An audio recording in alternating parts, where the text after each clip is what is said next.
Coming up, water issues mount after the weekend deep freeze. Dedicated to Eastern and Southern Kentucky, this is WYMT Mountain News at 11.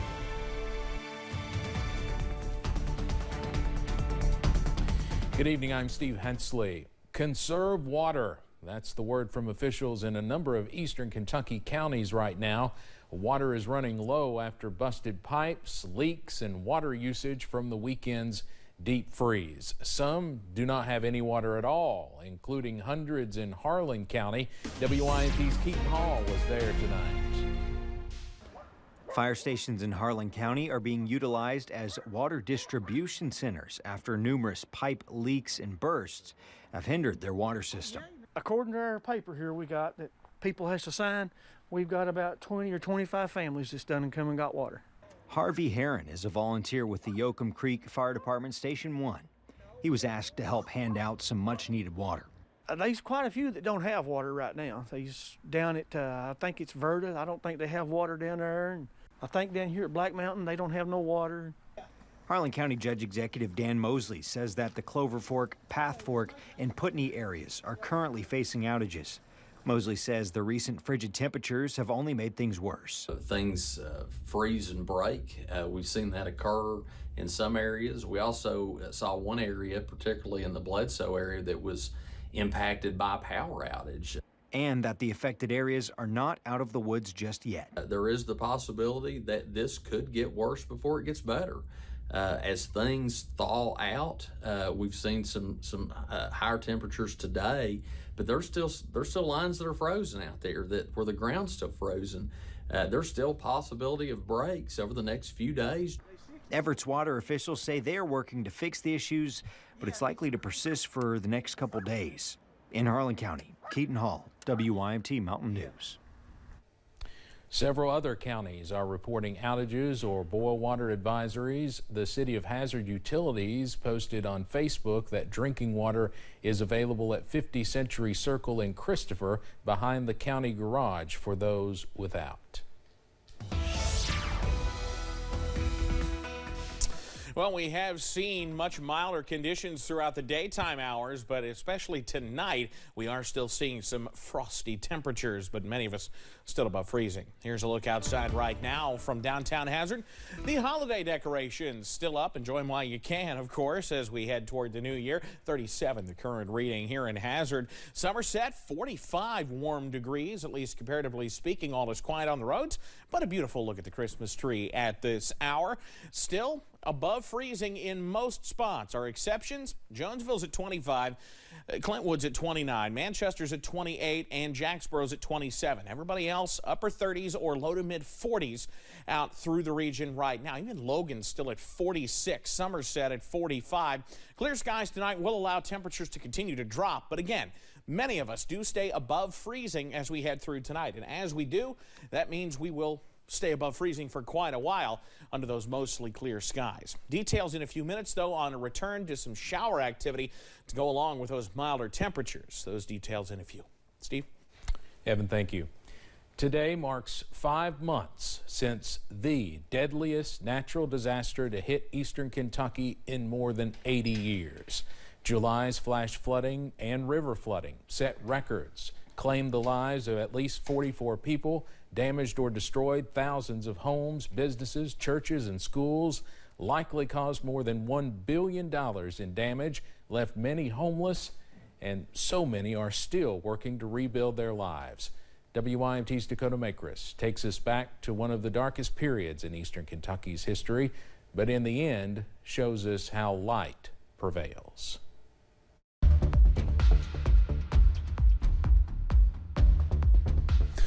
All right, just after 1 o'clock, and we're on the air and on Facebook. A lot of folks have been wanting these updates, and we've got a lot to talk about. So on July 28th, 2022, WYMT's Brandon Robinson and Cameron Aaron were on the air for several hours, tracking the latest weather conditions and flooding reports across our region. We'll just do what we can. We have literally talked about this all week long. We were hoping this wouldn't happen. We really were. We knew that this would be a potential historic flood. but you see the results. I mean, the video is the proof. Our sister station, WYMT in Our First Alert weather team issued a dire warning as our parking lot filled with water, telling our viewers to stay indoors as flash flooding emergencies kept coming into our weather center. Look at that water just pouring out of there. This is a house on a hill on Highland Avenue, the Turner house here, and look at that. Look at that raging water. And it's still pouring. Exactly. I mean, it's still pouring up there. So, I mean, it's just, this situation it's bad.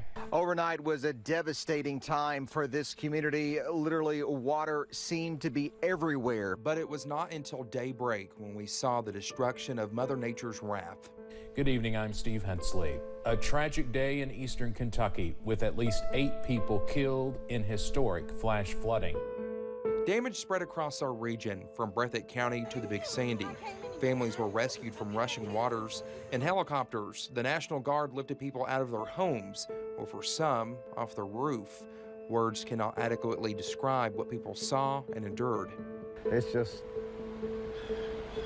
like I said, there's no words. It's just hard to imagine. There's nothing really that you can do, but, you know, we're just glad that we got out. I went over next door to the big house because my mom's there and she's got Parkinson's, and we had to worry about getting her upstairs. But the water was coming over that bridge over there, and you can see all the debris broke through the fences. As quickly as the floodwater rose, we're homeless. It went down nearly as fast. This is the worst thing that's happened to me since my husband passed away 13 years ago. So I just feel kind of helpless. But help was already here, and more on the way to the mountains. Flood relief donation centers were set up across the region. Fellow Eastern Kentuckians held their own relief efforts along with churches. It's unbelievable, from rescuing people out of their homes through the flood to seeing the need, seeing the people coming up here covered in mud. The only thing they own in the world is the muddy clothes on their back. The next few days and weeks, families began mucking out their homes, gutting entire living spaces, hoping to once again make a house a home. The Sloan family in Knott County told us in late August they were used to flooding near their home, but never like we saw in July. The family's home was gutted because the water was nearly 4 inches inside their home. God has blessed us tremendously with the people and the help that they put in our lives. But as families began rebuilding,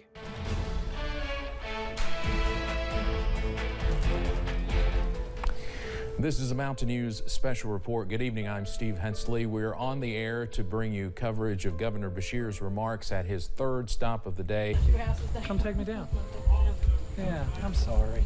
State leaders were on the ground meeting with those families, hearing their needs, seeing what was left of their homes. We just passed a house where there's a lady inside helping out whose house is totaled just down the block.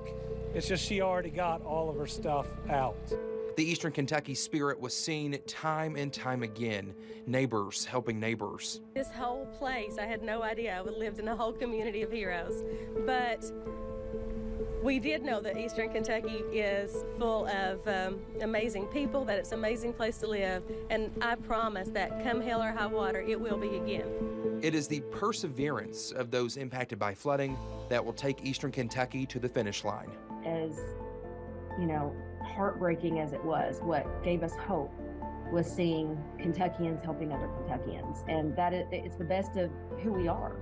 And the entire Commonwealth got to see it, the country got to see it, and that's why we are so committed to making sure that we stand with folks until this job is done. Dakota Makris, WYMT Mountain News. That story is part of our Year in Review special, which will debut tomorrow night at 7 here on WYMT. One area grocery store is being sued for reported religious discrimination. A federal lawsuit filed on Tuesday says Matthew Barnett claims he was denied an assistant manager position at Hometown IGA in Williamsburg because he is a Rastafarian.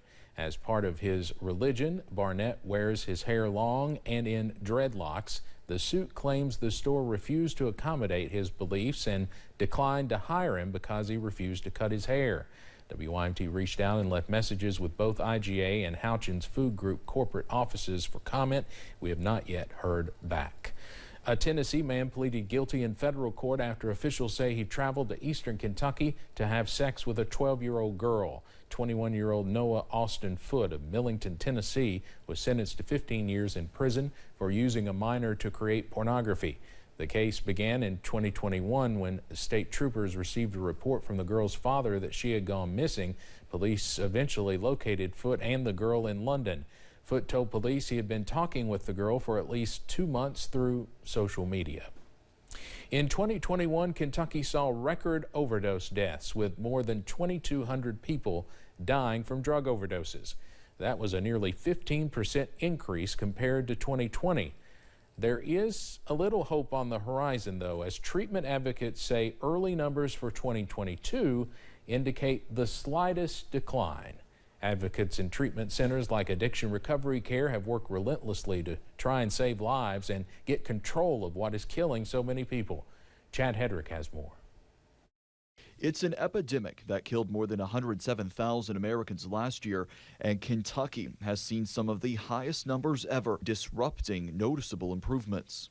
Before COVID hit, Kentucky was beginning to see a decrease in overdose deaths. Kentucky as a state had done a really comprehensive job in making sure that treatment was available for people when they needed it. At Addiction Recovery Care, they had to go back to the drawing board at the onset of the pandemic, knowing isolation, uncertainties, and idle hands were a recipe for disaster. No church services, no AA meetings, no NA meetings, a lot of extra stress and isolation. In 2021, Kentucky saw 14.5% more overdose deaths than 2020, which had already seen a 50% spike compared to 2019 and before the pandemic. ARC says the treatment options and availability are growing, which in turn has led to what appears to be a slight drop in OD rates, the first time since 2018. We know what works. It's comprehensive treatment, rapid access to care, and jobs and employment opportunities for people after treatment. Matt Brown knows exactly what it takes because he's been there himself, and he says more access to care is key. This summer, Governor Andy Beshear announced the Recovery Ready Communities program, which helps patients receive care at no cost. Kentucky was also one of 4 states that was part of a study looking to identify effective intervention. I think that the more we can spread the message that there is treatment available, the more people will seek it. That was Chad Hedrick reporting. There are still some alarming trends Brown says he is noticing, including the use of fentanyl and meth making comeback. Coming up on Mountain News at 11, a legendary choir director and mentor in the mountains has died. Plus, much nicer feeling air continues to work into the final half of the final work week of 2022. Details on if those showers could spoil the party. Mom's in her sweater, dad's in his cap. Kids are excited to buy gifts they can wrap. From name brand stores to local flair. See